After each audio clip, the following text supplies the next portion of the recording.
Poin yang pertama kita, alright, asas, alright.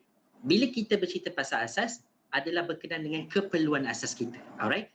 Bila kita dapat menstabilkan sesuatu benda yang basic kita panggil ataupun asas, jadi kita akan mendapati, alright, kesemua perjalanan termasuk kesihatan kita adalah lebih stabil. Alright, bila asas anda cukup, anda akan lebih stabil. Okay, jadi sebagai manusia, alright, makanan adalah sesuatu yang paling penting. Kita memerlukan 6 nutrien termasuk sekali air. Namun yang ingin saya pertekankan ini daripada 5 aspek yang kita akan dapat pada mana-mana makanan yang kita makan, alright. Jadi kita memerlukan makanan sebab kita perlukan protein, karbohidrat, lemak, mineral dan vitamin. Okay, dan setiap daripada nutrisi ini memainkan peranan yang berbeza, namun dia secara kolektif dia membantu sama sendiri dalam kekuatan antara imunisasi ataupun pertumbuhan badan anda. Okey, sebagai contoh macam protein dan karbohidrat anda boleh lihat sebagai sumber tenaga termasuk lemak, right, vitamin dan mineral mengawal dan juga dari segi sudut apa yang aktiviti anda perlukan seharian. So jadi 5 ni penting dan setiap daripada 5 ni anda boleh dapat daripada makanan anda. Dan setiap daripada ini juga diperlukan oleh setiap sel kita dekat dalam badan. Jadi betapa pentingnya nutrisi ini dalam kehidupan seharian kita, dalam proses untuk kita menggunakannya. Okay. Alright. Namun kita ada banyak option makanan, kita ada banyak pilihan makanan di luar sana. Dari fast food, daripada makanan apa saja yang kita boleh dapat antara daripada restoran ataupun kita masak sendiri. Namun 5 nutrisi ini, alright, telah terbahagi kepada 2 disebabkan faktor kebolehdapatannya. Alright, protein, karbohidrat dan lemak adalah nutrisi yang mudah didapati dari mana-mana makanan yang anda ambil. Tetapi vitamin dan mineral menjadi asas yang telah kekurangan. Disebabkan apa nanti saya akan cerita. Namun disebabkan asas yang seharusnya diperlukan, sebab ingat tadi bila kita bercerita vitamin dan mineral adalah sebagai pengawal dari segi nutrisi yang selainnya untuk membantu dalam proses penyerapan dan penggunaan dalam badan. Namun kita tidak menerima secukupnya pada satu-satu hari. So kategori vitamin dan mineral ini kita kategori sebagai nutrisi yang telah kekurangan dalam makanan kita seharian. Okey. Dr. Linus Pauling, alright, gentleman kat sinilah, alright, seorang lelaki yang telah menerima 2 kali Nobel Prize, alright, dan dia adalah orang yang bersikap optimistik berkenaan dengan makanan dan juga nutrisi. Jadi bila dia buat kajian semua, dia mengatakan yang nutrisi ni menjadi satu macam mana kita panggil asas untuk mengetahui adakah anda sihat atau tidak esoknya. Okey, jadi bila anda mendapati nutrisi yang terbaik pada satu hari, berkemungkinan besar untuk anda tidak mempunyai penyakit ataupun mendapat jangkitan atau apa saja amat mustahil untuk berlaku. So dia kata optimum nutrition is the medicine of tomorrow. Okey, dia tak cakap pasal ubatan yang perlu, dia kata pasal nutrisi yang perlu. Okey. Dan dia discover setiap makanan kita ni melalui nutrisi-nutrisi daripada 5 nutrisi yang diperkatakan tadi, alright. Dalam kelima-lima tu, setiap penyakit, apa-apa saja penyakit ataupun kegangguan dalam badan kita bermulanya disebabkan mineral kita kekurangan. To a mineral deficiency, cakap. So dia dah nampak dan mineral ni adalah salah satu poin yang penting untuk kita tahu yang kita telah ambil dalam makanan dan mencukupi dalam satu-satu hari. Okay. Selain daripada itu, alright, Dr. Elminda ni, alright, dia adalah pakar dalam revolusi nutrisi dalam suatu eranya, okay, dan dia telah menghasilkan satu buku dipanggil Vitamin Bible. Okay, so dalam cerita Vitamin Bible ni sangat menarik sebab dia memberitahu dalam faktor-faktor vitamin ni yang akan membantu anda dari segi keupayaan ataupun kebolehmampuan untuk anda menjadi sihat. Contohnya macam kita makan vitamin E daripada carrot untuk mengelokkan mata, vitamin D untuk kulit, macam itulah dia akan cerita dalam buku dia. Okey. Namun ada satu statement ataupun satu pernyataan yang dia keluarkan dalam buku tersebut yang dia kata mineral ni laksana Cinderella. Alright, kenapa dia beri kata ganti seperti itulah Cinderella ni? Sebab dia kata vitamin ni sehebat mana pun dia tak boleh berjalan ataupun dipergunakan tanpa mineral tu sendiri. Nampak tak? Jadi mineral ni perlu ada supaya supaya vitamin tu ataupun mana-mana nutrisi yang lain mampu bergerak dan dipergunakan dalam badan untuk kesihatan yang secara optimal untuk badan kita.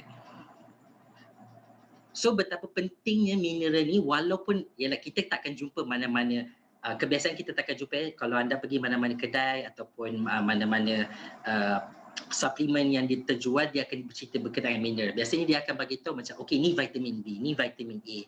Okey, benda tu adalah general knowledge lah. Tapi mineral ni bukan sesuatu yang common.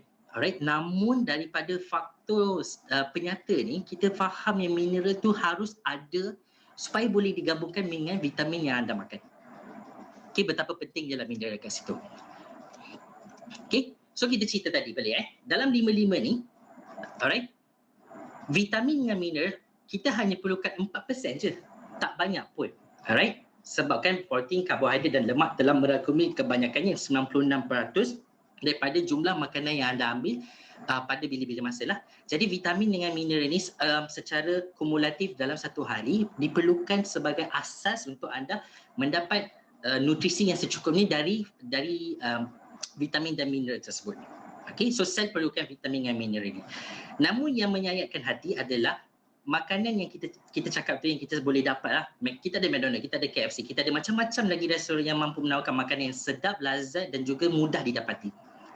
Tapi kita tak dapatkan asas yang mencukupi melalui makanan tersebut disebabkan tanpa vitamin dengan mineral yang mencukupi, maksudnya nutrisi yang lain pun tidak akan mencukupi masuk dalam badan. Alright? Okay. So bila saya cakap berkenaan dengan vitamin atau mineral yang ada dekat dalam makanan kita, mana actually telah pergi? Kita tak tahu kat mana mineral tu sebenarnya telah dibazirkan ataupun sebenarnya dia tidak diserap dalam makanan pun. Alright.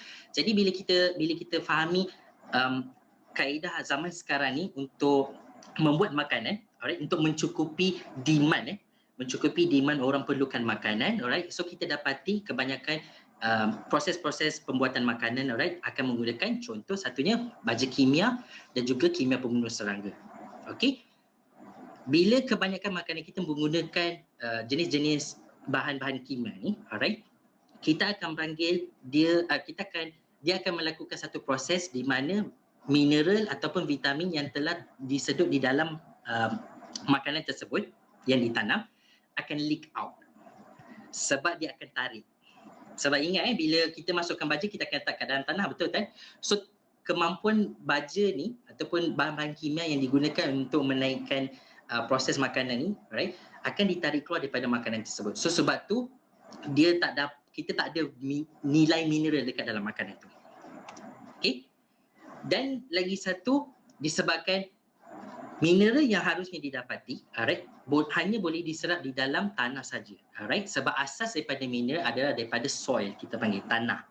Okey, so mineral yang kita boleh dapati banyaknya macam contohnya batu, dan batu tu akan eroded, okey, terhakis dan dia akan masukkan dan dicampurkan dalam tanah. Jadi bila kita bersilang-silang selalu untuk membuat penanaman pada satu tempat yang sama, okey, jadi mineral yang sepatutnya ada kat dalam tanah tu dah hilanglah. Jadi tanaman yang telah dilakukan seterusnya hanya sekadar tanaman kosong tanpa ada mineral yang sepatutnya boleh diserap oleh tumbuhan tersebut. So ini adalah faktor-faktor yang terutama lah mengapa mineral tiada dalam makanan anda. Okay, saya bagi satu contoh ya. Sebiji lobak ni, alright, ada satu kajian pada tahun 1951 didapati jumlah iron ataupun dalam bahasa kimianya adalah Fe, ferrum. Okay, jumlah kimia untuk iron ni, alright, didapati ada 2.1 mg pada tahun 1951. Okay. Namun pada tahun 2000 telah kurang kepada 0.2 mg. Jadi didapati ada lebih 90% kekurangan daripada nilai asas yang seharusnya ada dekat dalam lobak kita. Tapi yang ni kita bercerita berkenaan dengan 2000, tahun 2000, kajian yang dilakukan pada tahun 2000. Sekarang kita hidup pada tahun 2020. Jadi di mana kita sekarang?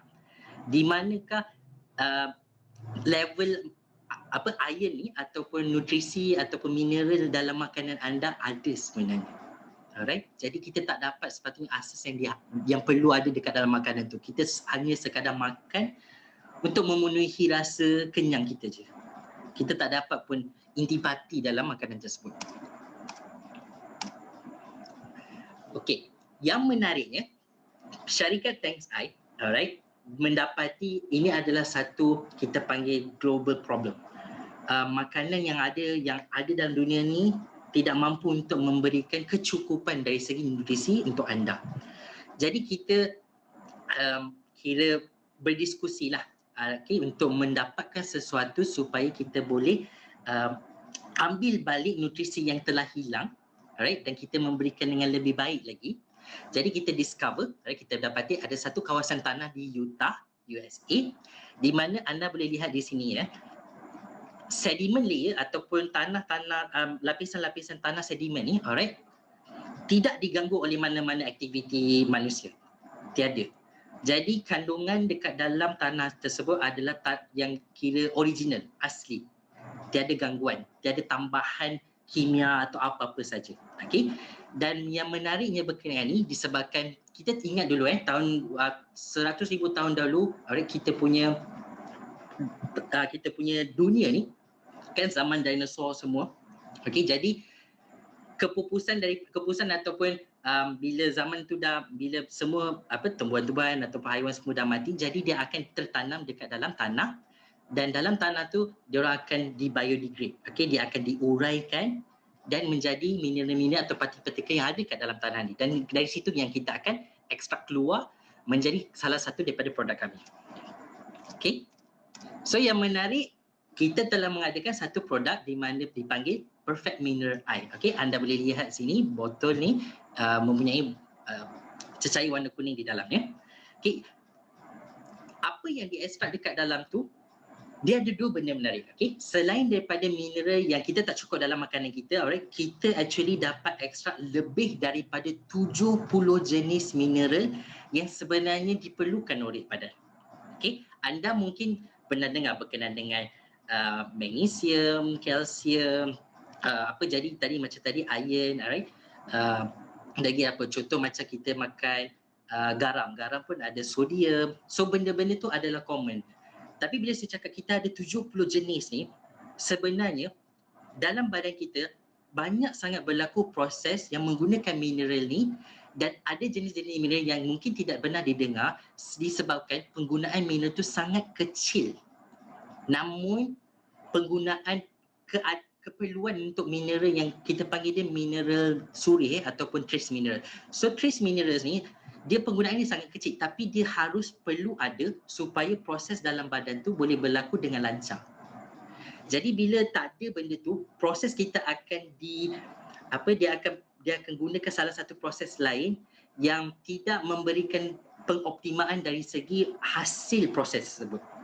So sebab tu badan kita bila kita tak cukup mineral, kita akan sentiasa lesu, kita akan sentiasa macam tak ada tenaga, sebabkan proses yang sepatutnya ada disebabkan mineral tu tak ada, proses tu tak boleh berlaku, dia akan ambil proses simpang. Senang cerita. Okay, so anda boleh lihat ini adalah beberapa kepentingan mineral sebenarnya. Okay, yang menariknya adalah dia akan membantu pengambilan vitamin dan juga nutrisi lain supaya dapat diserap. Itu yang pentingnya. Sebab apa? Kalau contohnya kita dapatlah makan vitamin, alright, suplemen lah contoh. Namun kalau vitamin tu hanya dimakan sekadar untuk dibuang disebabkan mineral tak ada, jadi tak ada guna. Jadi anda ambil sama seperti anda makan sayur tapi anda hanya makan sekadar mengenyangkan saja. Okey? Dan banyak lagi sangat kepentingan mineral di mana setiap sel dalam badan kita, setiap tisu, organ, sistem dalam badan kita memerlukan mineral ni bagi setiap proses metabolisme yang ada dalam badan. So pentingnya mineral ni dalam makanan kita. Jadi Thanks I menawarkan Perfect Mineral Eye sebagai salah satu langkah untuk anda memenuhi keperluan tersebut. Okey. Itu satu. Yang menariknya lagi adalah partikel yang ada dekat dalam botol ni, alright, mineral kita ni ada dua benda. Mineral yang mempunyai saiz yang sangat kecil, di mana saiz ni adalah 1/7,000 lebih kecil daripada sel darah merah anda.